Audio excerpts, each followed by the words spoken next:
Hey everyone, we hope आप सभी बहुत अच्छे होंगे, सेफ होंगे। गाइस, लास्ट लेक्चर में हमने डिस्कस किया था कि रेक्टिफिकेशन ऑफ एरर के उस टॉपिक के बारे में कि अगर हमें एरर मिल रही है ट्रायल बैलेंस बनाने के बाद, और वो कौन सी एरर है, one sided error. I hope वहां तक आप लोगों को अच्छे से क्लियर हुआ होगा किस तरीके से हम उन एरर को सही करते हैं, वो सब हमने डिस्कस किया था। आज हम बात कर रहे हैं अगर एरर हो रही है डबल साइडेड, और वो हमें कब पता चल रही है, ट्रायल बैलेंस बनाने के बाद। तो चलिए गाइस, स्टार्ट कर रहे हैं आज का लेक्चर। Let's start.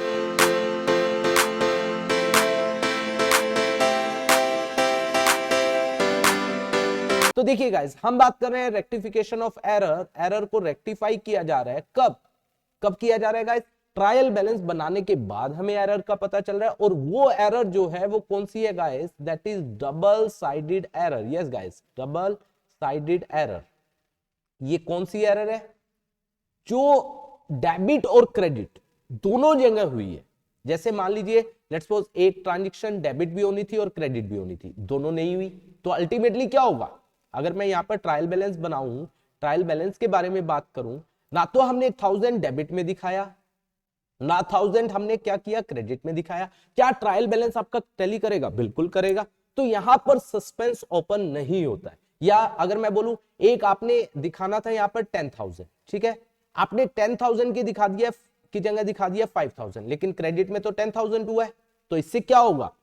डेबिट में 5,000 कम आ रहा होगा, लेकिन एक आपको दिखाना चाहिए था 5,000, दूसरी एरर 5,000, मतलब 5,000 आपको दिखानी चाहिए थी। एरर क्या होगी? आपने इसकी जगह दिखा दिया 10,000, लेकिन यहां तो 5,000 सही हुई है, 5,000 दिखानी चाहिए थी, गलती से दिखा दिया 10,000, और लेकिन यहां दिखाया सही 5,000। देखो 5 और 10 कितना हो गया? 15, और 10 और 5 ये भी कितना हो गया? 15। तो एक एरर ने दूसरी एरर के इंपैक्ट को नलिफाई कर दिया, तो इससे भी आपका ट्रायल बैलेंस क्या हो जाएगा? टैली हो जाएगा। तो इससे यहां पर भी सस्पेंस खुलेगा नहीं। तो ये एरर कौन सी है गाइस? ये डबल साइडेड एरर है, जिसमें सस्पेंस ओपन नहीं हुआ होगा, और ये एरर आपको पता चल रही है कब? ट्रायल बैलेंस बनाने के बाद। तो आप इन एरर्स को कैसे सही करोगे? अब क्वेश्चन ये आता है। तो एरर को रेक्टिफाई कैसे करोगे? तो आपको वही स्टेप्स जो हमने पहले भी डिस्कस किए थे आपको फॉलो करने पड़ेंगे। पहले तो आपको क्या करना पड़ेगा गाइस? पहले फर्स्ट स्टेप क्या करना पड़ेगा? आपको रॉन्ग एंट्री पास करनी है, ठीक है गाइस? जो आपने गलत एंट्री डाली है वो डालनी है, ठीक है। दूसरा, आपको क्या करना है? जो करेक्ट एंट्री होनी चाहिए वो डालनी है, ठीक है, ठीक है गाइस। इसके बाद जो रॉन्ग एंट्री है, जो आपने गलत डाली है, उसको आपको क्या कर देना है? रिवर्स, ठीक है गाइस।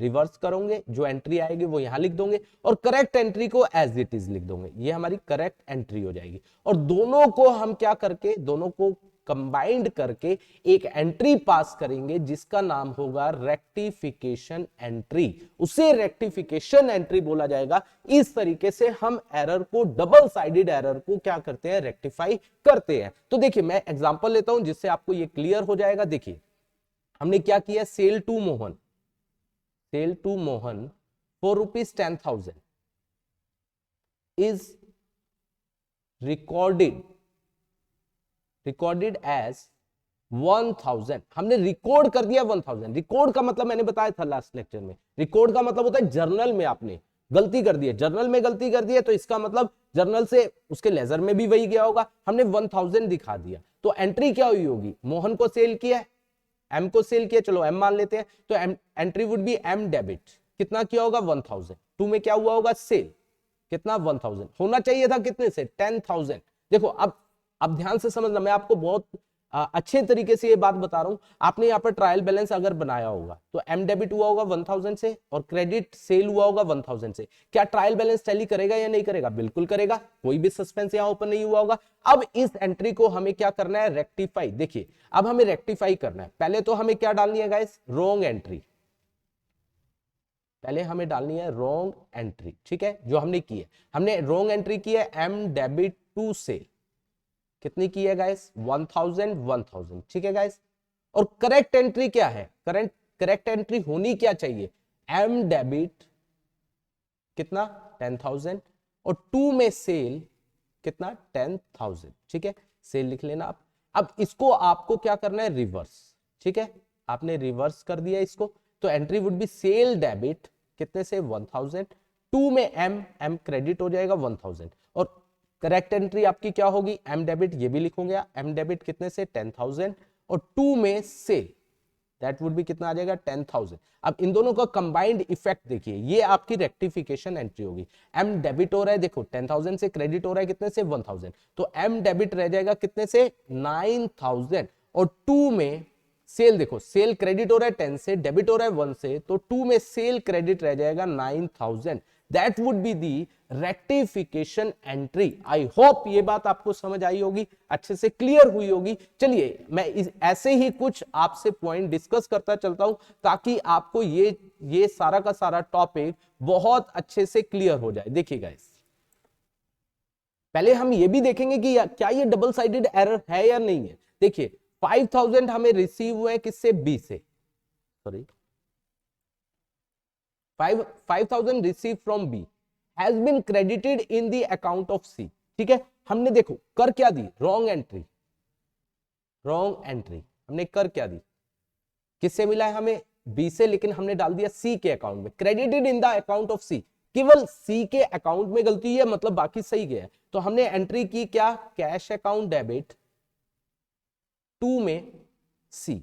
ठीक है, कितना 5,000 एंड 5,000। अब देखो आप मुझे ये बताइए, ट्रायल बैलेंस में जब ये गया होगा, ट्रायल बैलेंस में जब हमने दिखाया होगा, क्या यहां पर डेबिट में 5,000 आएगा, बिल्कुल आएगा, क्रेडिट में 5,000 आएगा, बिल्कुल। क्या दोनों साइड ट्रायल बैलेंस की टैली करेगी या नहीं करेगी, बिल्कुल करेगी। तो सस्पेंस यहां ओपन नहीं हुआ होगा, तो ये आपकी रॉन्ग एंट्री है। इसके बाद हम बात कर रहे हैं करेक्ट एंट्री। करेक्ट एंट्री क्या होनी चाहिए, that would be B, sorry हमने cash receive from B, B से मिला है तो cash account debit, cash account debit to B, ये करेक्ट एंट्री है, दैट वुड बी 5,000 5,000। ठीक है, इसके बाद हमें क्या करना है, देखो हमें जो रॉन्ग एंट्री है इसको रिवर्स करना है, रिवर्स कर दिया, देखिए reverse, that would be C to cash, C debit to cash, कितना हो जाएगा, दैट वुड बी 5,000 एंड 5,000। ठीक है गाइस, और सही एंट्री क्या है वो भी लिख ली यहां पर, कैश डेबिट, कैश डेबिट हो गया कितने से 5,000 to be,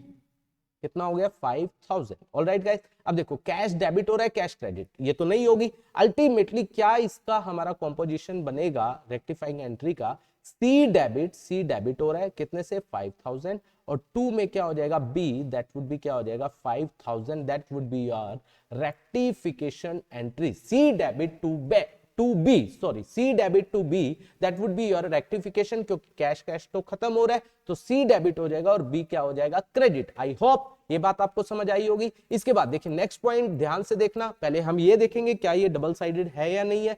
furniture purchase from ए से फर्नीचर खरीदा ऑन क्रेडिट, उधार पर। ठीक है, 10,000 का has been entered in the purchase book, गलती से हमने इसको परचेज बुक में डाल दिया। देखो पहले हम रॉन्ग एंट्री की बात करते हैं, रॉन्ग एंट्री क्या कर दिया हमने, इसको परचेज बुक में डाल दिया। परचेज बुक में डालना मतलब बुक में जब भी जाता है, चाहे cell book, purchase return book, cell return book, वो उधार पर ही जाता है। ये बात आपको ध्यान रखनी है, कैश बुक में कैश में जाता है, लेकिन purchase sale, purchase return, cell return books के अंदर हमेशा उधार पर जाता है। हमने एंट्री की होगी, देखिए क्या, purchase account debit, purchase account debit कितने से 10,000 और 2 में किससे ए, दैट वुड बी 10,000। तो देखो डेबिट भी 10 हुआ है, क्रेडिट भी 10 हुआ है, तो अल्टीमेटली हमारा ट्रायल बैलेंस टैली हुआ होगा, हमने सस्पेंस ओपन नहीं किया होगा। और करेक्ट एंट्री क्या होनी चाहिए, देखिए करेक्ट एंट्री हमने किससे परचेज किया, ए से फर्नीचर, तो यहां पर आना चाहिए था furniture account debit, furniture account debit कितने से 10,000 और 2 में यहां पर क्या आ जाएगा ए, दैट वुड बी 10,000। अब हमें इसको रिवर्स करना है, जो गलत हुई है reverse, that would B A debit हो जाएगा और 2 में क्या आ जाएगा परचेज। ठीक है गाइस, परचेज आ जाएगा, दैट वुड बी 10,000 एंड 10,000। ठीक है गाइस, और यहां पर ये सेम एंट्री आ जानी चाहिए, furniture account debit, furniture account debit 2 में यहां पर क्या हो जाएगा ए, दैट वुड बी 10,000 एंड 10,000। ठीक है गाइस, तो यहां पर देखो अगेन परचेज, देखो ए डेबिट हो रहा है, ए क्रेडिट हो रहा है, ये तो आएगी नहीं। ठीक है, उसके बाद अल्टीमेटली इन दोनों से क्या हमारा इफेक्ट निकल कर आ रहा है रेक्टिफिकेशन का, that would B furniture account debit, furniture account debit. ठीक है गाइस, कितने से 10,000 और 2 में क्या हो जाएगा purchase, that would be 10,000. That would be the rectification entry. I hope ये भी आपको समझ आया होगा। तो गाइज ये आपका टॉपिक हुआ कौन सा, अगर हमें एरर जो मिल रही है वो हमें कब मिल रही है, ट्रायल बैलेंस बनाने के बाद, और वो डबल साइडेड एरर है, तो किस तरीके से उसको रेक्टिफाई किया जाएगा ये मैंने आपको बताया। आई होप आज का लेक्चर आपको अच्छे से क्लियर हुआ होगा। नेक्स्ट लेक्चर में एक बहुत जबरदस्त क्वेश्चन करवाने वाला हूं, वैसा ही क्वेश्चन आपके एग्जाम में मिलेगा। Thank you so much for watching this video.